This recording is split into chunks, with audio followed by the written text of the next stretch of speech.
জয় মা তারা। সকল দর্শকদের জানানো হচ্ছে, আজ সকালবেলায় আমি ছত্তিশগড়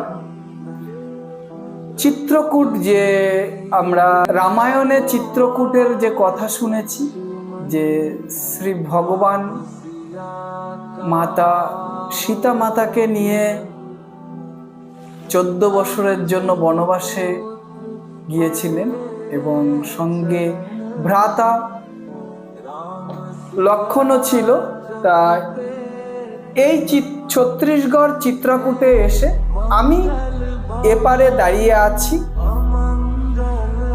ওই পাটটায় হচ্ছে ভগবান শ্রী রামচন্দ্র মা সীতা মাইয়ার, ওই পারে হচ্ছে মানে মন্দিরটা আছে, কিন্তু সেখানটায় প্রচুর জলের জন্য, এমনি জল কম থাকলে এই নদীর এখান দিয়ে নৌকোতে করে ওই পারে যাওয়া যায়, কিন্তু এখন প্রচুর জলের স্রোত, সেই জন্য পারাপার হচ্ছে না। আমি এখন চিত্রকূটে আছি। সকালেই এখানটায় জগদলপুরের থেকে রওনা দিয়েছি। এটা জগদলপুরের থেকে 40-45 কিলোমিটার হবে। এখন আমি এখানটায় সবাই এসে টুরিস্টরা যেখানটায় আর কি রাত্রি বাস করে, রিসোর্ট আছে, সেই রিসোর্টের এইখান থেকে একটু দূরের থেকে আর কি দেখাচ্ছি। দেখেন কত সুন্দর মনোরম জায়গা। এই জায়গায় মানে টিভিতে দেখে আপনারা সেই আনন্দটা পাবেন না। এই জায়গাটায় আসলে আপনারা সত্যি চোখ জুড়িয়ে যাবে, এত সুন্দর জায়গা। এবং এইখানটায় একদিন থেকে যদি এই জায়গাটায় হচ্ছে মানে এক রাত্রি বাস করে যদি এই জায়গাটায় ঘোরা যায় বা থাকা যায়,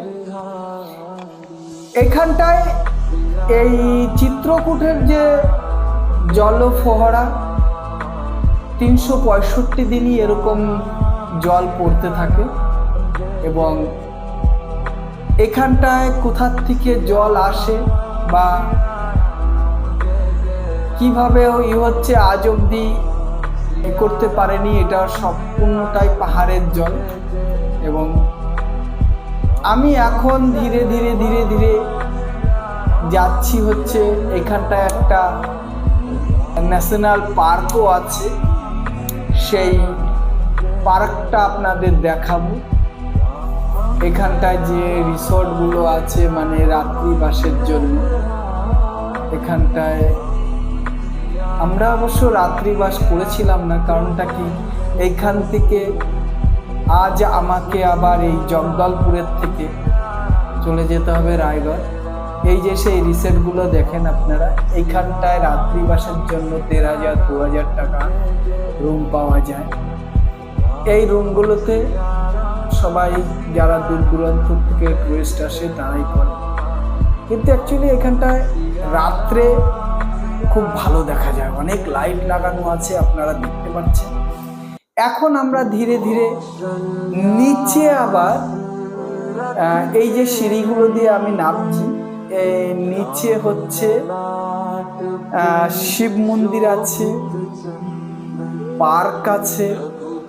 সবাই এইখানটায় এই পার্কে সবাই ঘুরতে আসে, কিন্তু এখন হচ্ছে প্রচুর বর্ষা দেখে সেই জন্য দোকানপাট নেই। এবং আমার সঙ্গে ছিল আমার একটা দিদি, এই দিদিটার নাম দিদি হচ্ছে, এবং একটা এই দিদিরই বৌমা, মানে আমারও বৌমা। এই দেখুন, এটা হচ্ছে শিব মন্দির। আপনারা যখন এই ন্যাশনাল পার্কে আর কি চিত্রকূটের থেকে সিঁড়ি দিয়ে আস্তে আস্তে নিচের দিকে নামবেন, তখন এই শিব মন্দিরটাকে দেখবেন। আমরাও সবাই এই মন্দিরটাকে প্রণাম করলাম, কিন্তু খুব দুর্গম রাস্তা, খুব কষ্টকর সিঁড়িগুলো, একটু পিছনে স্লিপও আছে, কারণ বর্ষা হয়েছে। বর্ষাতে খুব সাবধানে আর কি নামতে হচ্ছে। কারণটা কি, আমরা যতটা আর কি খাইতে নামছি সিঁড়ি অনেকটা, এই পাথরগুলো দেখুন খুব সুন্দর পাথরগুলো, মানে এত মসৃণ, কাছে গিয়ে না দেখলে বোঝা যাবে না। এ হচ্ছে পাখি, আমার বৌমা। এই দেখুন একটা শিব মন্দির বাবা ভোলেনাথের, এখানটায় আর একটা মন্দির আছে এখানটায়, পরপর দুটো শিব মন্দির, আগে একটা দেখালাম, সামনেও একটা মন্দির আছে। পুজো পাঠের জন্য শুনেছি সকাল সন্ধ্যে পুজো পাঠ দেওয়ার জন্য। আমার পিছনে আমার ছেলে বিজয় উপরে ছিল, কিন্তু বিজয় এখন আমাদের দেখা দেখি নিচে নামছে, ও নামতে চাইছিল না। তো বললো মেশো যখন নামছে তখন আমিও একটু যাই, হ্যাঁ দেখে আসি। বিজয় এরা অনেকবারই এসেছে, বিজয় পাখি এরা অনেকবারই আসছে, কিন্তু বিজয় আমাদের সঙ্গে সঙ্গে আস্তে আস্তে নিচের দিকে নামছে।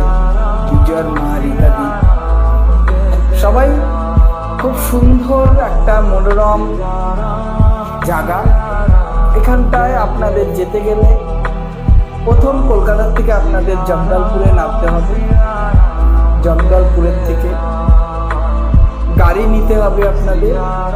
গাড়ি এখানটায় বাস তেমন আমি দেখলাম না, থাকতেও পারে, খুব হালকা পাতলা।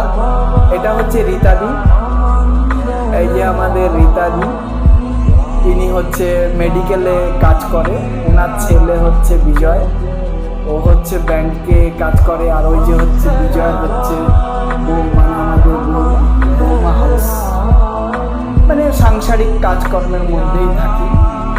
তবে রীতাদি আমাকে, বিজয় আমাকে এই জায়গাগুলো ঘুরতে নিয়ে গেছে। সত্যি এনাদের ঋণ কখনো পরিশোধ করতে পারবো না, এরা আমাকে এত ভালোবেসেছে। আর বিজয় ছেলে তো একদম তুলনাহীন, খুব ভালো বিজয়। এই যে আমাদের বৌমা পাখি, যেমন নামটা পাখি তেমন এর আচার আচরণটাও পাখির মতন, খুব সুন্দর, ভালোবাসে সবাইকে এবং খুব রেসপেক্ট করে। আমাকে মেসো মেসো বলে, মেসো আর কি, আমি ওর মেসোই হই। কিন্তু আজ এই দেখেন এইখানটায় একটা ছবি তোলার জন্য আমি দাঁড়িয়েছি। এত সুন্দর জায়গাটায় না গেলে, এইখানটায় এসে যখন এই পাথরগুলো হাত দেবেন, পাথরগুলো একদম শীতল। কিন্তু সত্যি বলতে আমার এই সময়টা না প্রচণ্ড জল পিপাসা, মানে আমরা ধরুন এই যে পার্কটাতে এসেছি, অনেকটা নিচে নামতে হয়েছে, মানে আমরা যেখানটায় গাড়ি রেখেছি বা সমতলটা যেখানটায়, সেখান থেকে অনেকটা নিচে আমরা। এটা হচ্ছে চিত্রকূট, ছত্তিশগড় চিত্রকূটের হচ্ছে ন্যাশনাল পার্ক। এই পার্কটা অনেক বড়। এই সময় আমার প্রচুর জল পিপাসা পেয়েছে, জল পিপাসায় একদম শ্বাস আমার যায়। এখানটা পার্কের মধ্যে সবাই বসে।